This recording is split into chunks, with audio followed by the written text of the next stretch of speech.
Mr. Joe McClane, as we continue our journey into rediscovering the sacred, the return to sacred, one thing that stuck out to me that I thought you, of all people, could offer some insight into because this is your profession, it's what you do in media. You tell us every day, almost every day of the week, about what's going on in the world and why this matters. And a few years ago, in response to a global virus that was spreading quite rapidly, and a lot of people didn't know what was going on, in response to that, in our Catholic Church, a lot of our bishops said, we're just going to shut down the churches. We're going to close the doors and just have you stay home for a while. So, why should the world care about the sacred or stop this diminishing value that we have of the sacred if our leaders in the church are saying we're going to take the most sacred thing away from you? Is there a therefore, well, does sacred really matter if they can just easily take sacred away from us that fast? I'll never forget. It was a Wednesday night. I was at Mass. It was a traditional and Mass too. Praise be to God. This was before I started going to the TLM full time. And I was thinking, the next day I was supposed to talk to Bishop Strickland on my radio show. I was excited about that, looking forward to talking to Bishop Strickland. I get out of Mass and I check my phone and I see the news. Bishop Strickland had shuttered his parishes. He had been asked to lock down because of the pandemic. And I was a little bit in shock over that, thinking man, I thought he would hold out. And what am I going to say? Do I bring it up? I was hurt by that, right? So I was I really was conflicted as to what I was going to, bring it up with him or not on the radio. And so I get him on the radio. He's one of the best you're ever going to talk to. Straightforward, not pretentious, can talk about literally anything. He's not afraid of your questions. So, I said, Bishop, I want you to imagine for a second, what would you call a dad who locked his kids out of his bedroom, locked the door? They're not allowed in there. Shut the door on them. Don't come near me. Don't come in here. What kind of a dad would do that? I can't remember exact words, but he acknowledged, he's that's we would say that's not a good dad. And that's kind of where we were at. It's Bishop, I got to be honest with you. You bishops, you priests, you're the spiritual fathers, and you have shut us out from the one thing that is the most important to us, which is sacramental grace. How many people won't receive the sacrament of reconciliation, let alone last rites in a hospital? And I can tell you, there's been many people who died without last rites because of that pandemic. Golly Jews, why didn't we lead with our greatest gift, sacramental grace, versus play this game of playing it by the world's rules and regulations? I talked to him on more than one occasion on the radio show during the pandemic, and that was the nature of our conversations. And he admitted that. He acknowledged that was a huge conflict. But I think the reality was we decided as a church to let the lawyers tell us what we could or could not do instead of the Lord and Savior, Jesus Christ, King of Kings and Lord of Lords. And I think that was obviously a very pivotal moment, a watershed moment, as some would say, in the history of the church in our modern era. I often see Catholic families, their bar is really too low. The things that they desire in life. We talk a good game. I put myself in the same category. We talk a good game about wanting to be solid, zealous Catholics, on fire Catholics. We talk a lot about that, but I think when the going gets tough and the tough get going, the reality is, what do we really, really want in life? We want blue skies, low humidity, sunshine, money in the back pocket. We want our kids to go to a really great school. I mean, they got to go to a college, right? University. They can't just Like they wouldn't be anything in life. They wouldn't even be considered human beings if they don't go to a major university. I'm not talking about no school in Ohio either. Okay, I'm talking about good schools like Texas A&M or something along those lines. I mean, if you really had to suffer, maybe UT, possibly Notre Dame, but otherwise, you may not even be an actual human being if you don't have that paper on your kid's wall. Because otherwise, how are they going to live in a great neighborhood, drive great cars, wear fancy clothes and have good friends unless they go to college? And at the end of the day, that's really all we really want in life. We don't actually want more than that if we're being honest. I mean, look at the modern day Republican conservative party. They don't conserve marriage. They don't conserve life at conception. There's a lot they are no longer conserving at all, let alone the liberals on the far left side as well. And Catholics rarely see the world through their Catholic lens. They see the world through their political associations, through their friends, through their family. And we make way too many compromises. Like we go through a divorce, all of a sudden we're like rationalizing all of our choices. It must be now okay. We have children who leave the church. They claim they're gender fluid or whatever. All of a sudden, hey, they were born that way. Like we rationalize everything and all of our choices in life. Yeah, I need 4 cheeseburgers to get through my day. Who are you to judge? You know what I'm saying? Like that's the world we live in. And I think the reality is, how can we blame the hierarchy of the church? And I'm the guy who does. That's part of my job. Really, is to call a spade, and I can be very critical of the hierarchy and the decisions they make. But you know what? Bishops, priests, popes, they're not born on trees. Like they come from families. So we get what we deserve. We get the hierarchy that we have deserved. If we have lived secular lives, if instead of, being sojourners on the way towards the promised land, we have decided, hey, place is great. I just want more of this place. Give me more of this world. Well, then we can expect a very worldly hierarchy to be the result of that sort of lifestyle. And are we not seeing that? I mean, basically we have sold ourselves down the river with too many compromises. We act as though we can solve the world's problems through secular, practical means versus the spiritual warfare that God has commanded us to conduct. We are here to be here for a temporary time, not permanent. We're here to convert as many people as possible. I mean, when's the last time you heard a priest preach a homily saying every single one of your neighbors, your friends, your family members, all of your coworkers, every single person that you see and meet in life are all expected to be Catholic before they die? Just so you know, that's our mission. There's no plan B. Like you don't hear that ever. And I mean, just take a temperature, right? Like, the old saying used to be, if I found your checkbook, could I convict you of being a Christian just based on your finances? Now it would have to be, if I found your Vimeo or whatever that Venmo or whatever those apps, PayPal, whatever those apps are called, your crypto wallet. I mean, like, could I convict you of the way you live your life like a Christian, or would I just find a secularist? What kind of music do you listen to? What movies do you watch? Like, what is your favorite pastime?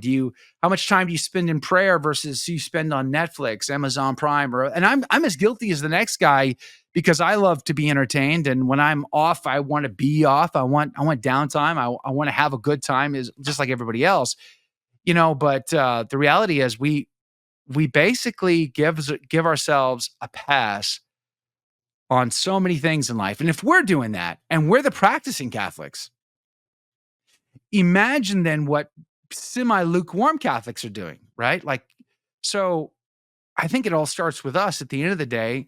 And again, like, look, okay, here's another example. Right now, what are we looking at? Like 67-ish%, depending on the poll you look at, of Catholics don't actually believe in the true presence of Christ in the Eucharist. Either they reject it wholesale, they don't understand it, or their eyes, their heart wants to believe, but their eyes can't see it, so they struggle with it. Somewhere on that scope is about 67% of Catholics. We have a weekly mass attendance rate of in the neighborhood of 17% ish. Just depends on where you are and the poll that you look at. So we have a crisis on our hands. There's no ifs, ands, or buts about it. U.S. bishops agree that there's a crisis here. What is their solution to that? Well, they want to hold a big event next year. Good. Fantastic. We're all going to get together. It's going to be a fun time. We're going to hold hands. We're going to sing Kumbaya. Man, we might even have some liturgical dancers. Who knows? It's going to be a party. It's going to be a good time. My question is for the it's like almost $3 million we're going to spend on that event, by the way. For that kind of spend, 80,000 people showing up in Indianapolis, what are we going to get for our money? What are we going to get for our time? Or are we going to go from 67% that don't believe to 50? Are we going to go down to 50%? I mean, are we going to get at least a half of Catholics everywhere believe or don't believe? Like, what are we going to get for our money? And I think the bottom line is nobody's even asked that question because that's not the goal, right? So why can't we be honest about the problems? Like, that's another issue. Like, we can't even, not only do we rationalize, but then we kid ourselves because we don't actually want to address the real problem, and we don't want to address it in a sober and sincere way, and to talk about the actual things that we could and could not do that might move a needle in someone's heart, that might change someone's thought and thinking process on what the church teaches or doesn't teach about the true presence of Christ in the Eucharist, and therefore might actually change their life in the way that they see the world around them. So if we're not willing to be honest about that, if all we're going to do is hold a big event, a mountaintop experience, a high, we're going to get that dopamine rush of being in a giant room full of waving hands, singing Catholics, and have a great time doing it. Praise God. I'm not saying that's a bad thing. I'm saying it's fine, but it's not actually going to move the needle. So when that weekend comes and goes and everybody's got to go back to work, and they got to go back to their spouses crying and complaining about this, that, or the other thing. They got their bosses breathing down their neck. Their kids are not happy campers. They're just going to go right back to the trenches, right back to the valley, right back to the desert, right back to the dryness, right back to right where they were. I mean, 3 days later, and what's changed? Not much, because that's what happens after the mountaintop. We all enjoy the mountaintop. We like our retreat experiences, but it's the valley that matters, where life has to be lived. And that's where the devil puts the most pressure on us. And if we're not going to talk about the things like, what does it mean to be truly present at the sacred liturgy? What does it mean to we throw these words around like participation at mass? Like, participation is some emotional experience. Can we just all hold hands? Can we just light a candle and just sit here and hold hands and just pray for a second? Like, I feel so participatory. Like, how I feel means nothing. St. Paul did not care about my feelings when he talked about what he was commanded to hand on. St. Paul did not care about how I felt when he wrote in Hebrews chapter 12, and yes, it was St. Paul that wrote that. I don't care what your biblical scholar says. It was St. Paul that wrote it. St. Paul wrote Hebrews chapter 12, where he says, we're surrounded by so great a cloud of witnesses. Heaven and earth collide at Mount Calvary, and that is the Holy Mass. He describes the Mass to a T in Hebrews chapter 12, and he does not care about how I feel about that, because ultimately it is about what we owe God. And I think, how many Catholics sit here and go, I owe God something. Oh God, my adoration. I owe God my best. I owe God my good effort, my attitude to do whatever it is He's put in front of me today with the best of my ability and the least of my complaints. But I don't even know that many practicing Catholics that'll think that way or say those things, let alone the lukewarm and the average. So I guess at the end of the day, if us zealous Catholics are living pretty much secular lives with a tint of Catholicism, how do we expect the world around us to be any different tomorrow? And I often think of this. I got in trouble once. I was speaking at a conference, and I give these like motivational evangelization type of. My job is to kick them in the pants. Like, that's how I see my role. I'm not a Scott Hahn, I'm not a Deacon Harold Burke Sivers.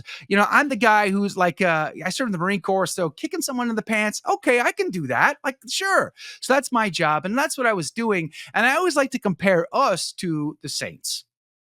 When we think of the saints, I think of people like St. Max Colbert, St. Padre Pio, St. Teresa of Calcutta, St. Teresa of Lisieux, St. Jose Sanchez del Rio, a 13-year-old kid who would rather have the skin flayed from the bottom of his feet than to reject Christ. But let alone, they held him they took over a church, converted it into a prison, a makeshift prison, and they put him in the sacristy. They were holding him in the sacristy for 7 days while they ransacked the sanctuary and used it like a barn and cockfighting. Jose Sanchez is a 13-year-old asked to go to the restroom, so they let him out of the room. What's the first thing he does?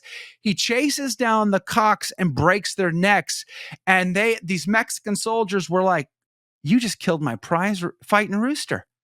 And he's like, "This is God's house, and I will not put up with it." 13 years old. Like, I'm 49 years old. I'm an old man. Would I have the courage of that kid? I don't know. I'm not so sure.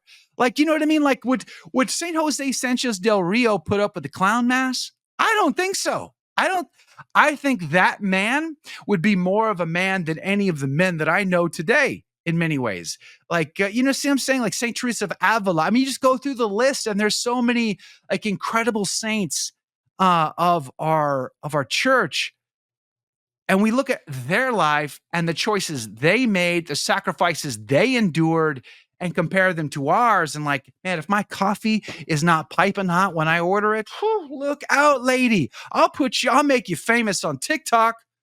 I'll pull out my phone. Like, you see what I'm saying? It's like we live in such a secular world. We think in terms of secularism. So is it any surprise that we build our churches, at least it's a bit of a reversal on the trend these days, but for the last 60 years, we built man-centered, spaceship-looking, oddball, green carpet, felt banner, nonsensical churches. Notre Dame, they just released the drawings for their rebuild of the Notre Dame. What's it look like? A Freemason lodge. I mean, it's like, who's in charge here? It was grand and beautiful for 1,000 years. Millions went there on pilgrimage. For 1,000 years from all over planet Earth, they went there. Because why? Because it elevated the heart and mind to God. Because you walked in and you could not help but look up. Now, you look in and you're like, oh, this is just like the rest of it. Modernistic, man-centered. So we have forfeited the beauty and grandeur of the sacred, the good, the true, and the beautiful for a lie. And that lie is that this world, the here, the flesh, the world, the devil, is good enough. Because we want to be friends with the world, because we want the world to love us, because who doesn't want to be loved? I mean, we want to get along. We want people to think we are cool, right? It's like when mom and dad want to be the cool parents amongst their kids' friends, right? So what do? All the sodas around. Hey, you want some more donuts? Have another. Like, I know your mommy wouldn't like that, but you're at our house. It's fine. Have more donuts. Like, did God put us on this planet to be loved? I mean, it just boggles the mind. The Lord said they're going to hate you because of me. And yet we have rejected that for some emotional experience in this world. And boy, golly gee whiz, I just thinking about my own life and what judgment I will have to face when I die. I'm not even ready. I'm not even close to being ready for that. So how can we expect as Catholics, how can we expect the world around us to have an appreciation of the good, the true, and the beautiful if we ourselves live as though this world is simply good enough? I think we have to remember what St. Max Colbert, St. Philip Howard, St. Edmund Campion, all of the most incredible saints of our patrimony. So, the other day, my wife and I watched the film on form.org of St. Paquita. St. Paquita! I mean, St. Josephine. She was kidnapped, enslaved, abused, beaten, mocked, ridiculed, and everyone around her changed. She didn't change, they changed. Why? Because she lived like a saint, and she wasn't even baptized yet, and she was already living like a saint. She already lived as though there is a God, and that God has a say, and that say ought to be the rule of our life. And her baptism was a confirmation of that truth that was put in as a seed inside of her. And her life, her very existence, was that seed that transformed everyone around her. We're too busy being transformed by the world around us rather than transforming it. We need to be like St. Paquita. I don't think she'd put up with what we put up with on a daily basis. So why are we surprised that we have sold sacredness down the road? One of the common themes that you seem to be speaking on that was resonating through your catechesis there was fear. And you started off with that point, and then you talked about lawyers. And one job that, one of the main things that lawyers do, they just manage fear. Their job is to be fearful of everything and negotiate through that fear. But you also talked about the desire of low hanging fruit in marriage and rationalizing. And there seemed to be some fear attached to that as well, fear of believing in the real presence of the Holy Eucharist. Fear about being honest. There's a desire, we cling easily to those emotional things because I think there's a fear of going deeper than just our emotions. You talked about the debt as well, or how we should approach our relationship with God like we owe Him something. But I think there's like a fear of debt, whether it's secular debt, whether it's finances or it's anything we owe someone. I think sometimes there's a fear in making reconciliation with that what we owe. And so I want you to like talk about that as well, because it seemed to be like a current that was running through everything you were saying. Like, how is fear antithetical? This pursuit of fear almost, how is that antithetical to the pursuit of the sacred? I love that you asked this question. You go back to the Garden of Eden and you see how fear worked in Adam and Eve, after they decided, to fall towards temptation, to eat of the forbidden fruit. And they're hiding in the garden in the cool of the day. And the Lord is walking. And, that word for him walking, the Hebrew word is ko. And that word does not mean snapping twigs, like we would imagine in our minds, just kind of how we imagine that, like a gardener snake dangling from a tree, like a tiny little thing. No, the word for the snake was nahash, and we should be thinking seven-headed dragon, like in Revelation chapter 12. So you have the great dragon, the nahash, the Leviathan, the creature that has come into this garden sanctuary, the king, the priest, prophet, and king of which was Adam. So all creatures were named by him, for starters. So he is the king that gives him kingly power. The fact that he named all of them gives him kingly power over those creatures. So he ought to have commanded this creature, get out. And if this creature was going to kill him, which was breathing the threat of doing so, the very physical presence was a physical threat. So Adam should have said, what? Cried out with loud cries and lamentations to the one who was able to save him, as the last Adam would do in the Garden of Gethsemane, right? Also in a garden. So Adam had recourse to God, could have called out, didn't. Totally sat there, said nothing, allowed a woman, the Eve, to do all the talking. That's not her job. That was not her vocation. Adam was the one to abudah and shamar. He was the one to keep and protect, as Genesis chapter 2 makes clear. But he didn't. He allows her to do it. So here we are. Once she made that choice, what was he going to do? Like, he already determined there was no creature like Eve anywhere in the creation.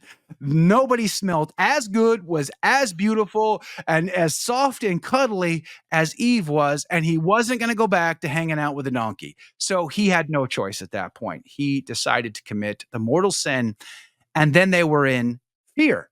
They're hiding in a bush, and God walks. What did he say? Adam, Where are you? Like as if he doesn't know. Like God does not know where Adam and Eve are. Of course he knows. He's not dumb. He knows exactly what happened. This is a proto confession. He is calling them to confession. He's at least meeting them halfway, for crying out loud. God comes to them instead of us going to him. He comes to them, draws them out, draws into a confession. But what does Adam do? In his fear, he is now in an emasculated state. And he is blaming not just the woman, it is the woman that you gave me. So now he blames God. He's putting the blame on God for the trouble that he is in. And then we see, of course, the penances are given out to the thorns and the thistles, the sweat of his brow. He will have to work that land in toil. And the woman, her labor will be in pain, and her relationship with her husband will always be difficult and painful. Don't believe me? Ask my wife. She'll tell you all about it. Fear because of sin. Now, fast forward to the Exodus account. And Moses, out of fear, tried to get out of at the burning bush, going back into Egypt to bring the people out. I'm not an eloquent man. Send somebody else. God was like, whatever, dude. Listen, Aaron's going to meet up with you. It's going to be fine. The two of you got this. Now go, for crying out loud, go. So he finally goes, and we all know the story, the plagues, the battles, 10 plagues, 10 battles against foreign pagan gods. They die. The one true God lives. And it should be testimony enough for all naysayers to go, wow, the one true God just slayed 10 Egyptian gods. That's good enough for me. I'm all in. Praise be to God. Let's do this thing. But the pillar of fire, pillar of smoke, manna from heaven, flesh, the quail come from the sky, water from a rock. Like, golly, these knuckleheads. And I mean you and me, by the way, not just them. Like, we need so many miracles day after day after day just to prove that he loves us, cares for us, and is going to provide for our needs.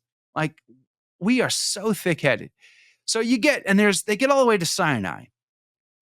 And when they come into the region of Sinai, God tells Moses, all right, Moses, look, here's the deal. Okay. You need to go and prepare the people because I want to meet them because we are going to become family. All right. That's the deal here, Moses. We are going to become family. I need you to prepare the people. They need to purify themselves. And on the third day, approach the mountain, approach me, and we're going to become family in a covenant relationship. So Moses goes about the camp and tells them all, listen, prepare yourself. 3 days. You have to remain pure and ritually wash yourself to purify yourself so that you're clean and prepared and ready to go for when the Lord comes down and meets us and becomes family. So 3 days come and 3 days go. They come to the mountain. Fire comes down on top of that mountain. What do the people do? God warns them at that point. It's like, tell them don't approach. Because if they approach, they will be consumed. Because God is an all-consuming fire. Why could Adam and Eve not re-enter the Garden of Eden? Because they were in sin. They needed to be redeemed. And if you are imperfect and you try to enter into perfect, you will be consumed. Revelation 21:27, nothing unclean can enter it. Or you go to St. Paul's catechesis on purgatory, which is a symbol of fire that consumes the material, wood, straw, stubble, all that gets burned up. What's left? Only what is pure and perfect remains. That is purgatory in scripture. Well, Adam and Eve couldn't go back into the garden. The fiery sword prevented the way because they were in sin. Now you have the people who were supposed to approach the mountain, but now can't. Why? What gives? They clearly did not take Moses's warning seriously. They did not remain chaste and pure in preparation for this meeting with God the Father, and they were now not allowed to touch that mountain. Only Moses was allowed to go forward at that point. What's the moral of the story? The moral of the story is when we are in sin, and what did the people say? Remember, what did the people say? Moses, they draw back when they saw that fire, when they heard the trumpets, the co of the Lord come rushing down on top of this mountain like a loud sound that just scared the nonsense out of them. I mean, think about that first time that we ever heard that theme song of Darth Vader in his black suit come through the smoke. Dum, dum, da, dum, dum, dum. We were like, our hearts were beating. We were like, whoa, like, oh man, that was heavy, right? Or that scene in Rogue One where he's in that tunnel and it's just dark and the red. I mean, like, we were like, whoa, that is like, that's how they felt times 1,000, because the reality what hit them hard that they were in sin and they could not enter into perfection because they would be consumed and nothing would be left. So they backed off in fear and they sent Moses forward. Because if we are in sin, we fear the Lord for our death and destruction. If we are in a state of grace, we have a holy fear of the Lord in reverence and in awe. There is the distinction. Fear is a good thing in that it tricks our conscience to either remain right with the Lord or get right with the Lord before it is too late. But you know neither the day nor the hour, so you better get after it and get after it fast. I remember sitting in RCIA class when I asked my wife to marry me, and she said I had to become Catholic. And I was a third-degree Master Mason at the time. I was not anti-Catholic, but I certainly wasn't practicing much of anything besides hedonism. And I remember sitting in this RCIA class, and I had a mystical experience when we were going over the Beatitudes in Matthew chapter 5. Blessed are the pure in spirit, for they shall see God. When those words were read, time stopped for me. And I was just in this moment of total clarity. And the Lord gave me this gift. And I realized in that instant, I was not pure. And if I died at this moment, I would not see God. I remember thinking this so clearly. It was just so amazing. I will not see God. And I knew that that was like wrong. That was bad. That was horrible. Like you want to see God. And the reality hit me. And I said to myself, I am not prepared. I said, I'm a slave. I'm addicted to pornography. I'm a slave to my disordered passions. I'm a slave to my lust. There's no way I'll see God. And then I said to myself, maybe someday down the road in the future, I will be free and then could be pure and hopefully see God. Maybe someday. I knew what I would do that very night when I would go back to our apartment because we were cohabitating before marriage. And because, you had to test drive this thing. You just can't. What is she going to do when I leave my underwear on the floor in the bathroom, for crying out loud? We got to know that ahead of time, So we were test driving this thing out, making all the rationale and excuses I could possibly come up with. But I knew that I would use porn that night to self-gratify and abuse myself, abuse my future spouse, and destroy my relationship with God. And that's exactly what I did because I was a slave. And the reality is, if I were to die in mortal sin, I would be a slave for all eternity to not only my own sin, but I'd be a slave to the demons who would abuse me for all eternity in hell. Fear can wake you up.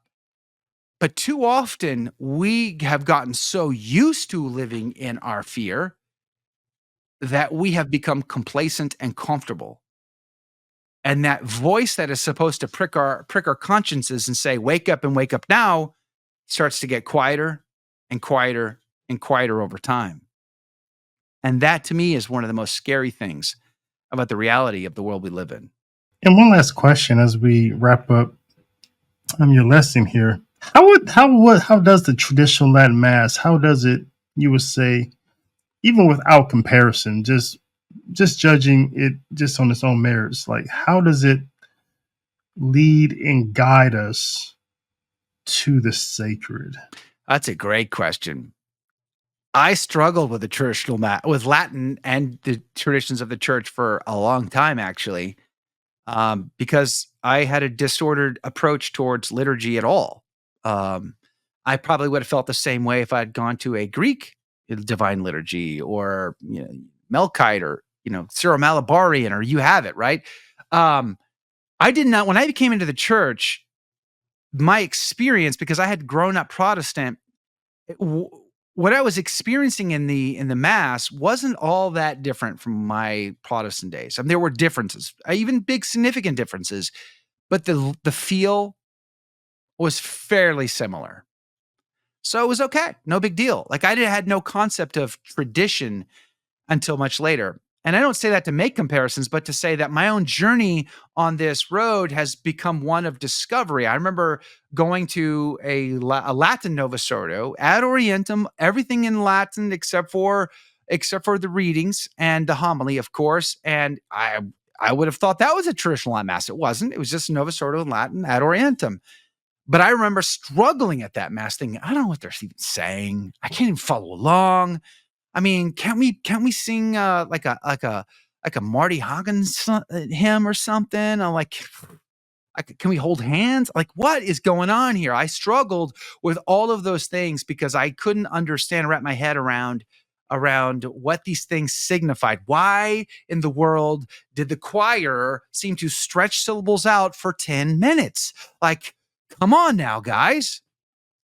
And then it was a slow process until, I mean, I'm still on the journey like everybody else, but where I'm at today, I have to say, I've come to realize, we can never please God.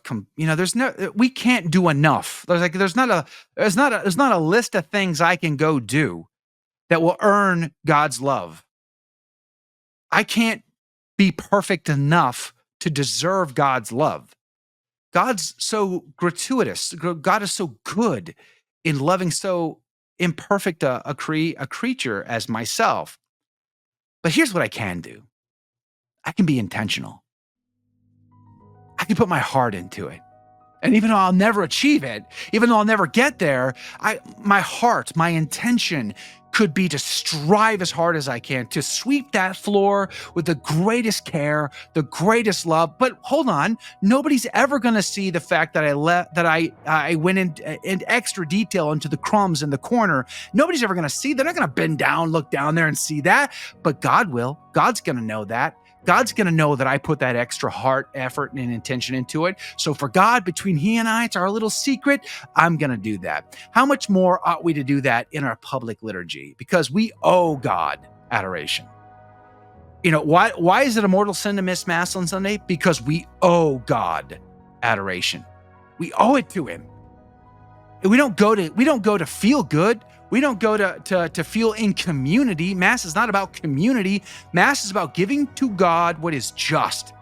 If we give to our neighbor what is just, how much more do we give to God what is just? It is right, good, and true. It is just to give to God our absolute greatest effort and best intention in adoration and in worship, to make reparation for the many sins that have been committed against him, against the Blessed Mother, against Holy Mother Church, against the saints, against our neighbors, right? So for that reason, I have come to discover through this journey that I've been on, we stretch those syllables out in Latin, in the choir, to be intentional.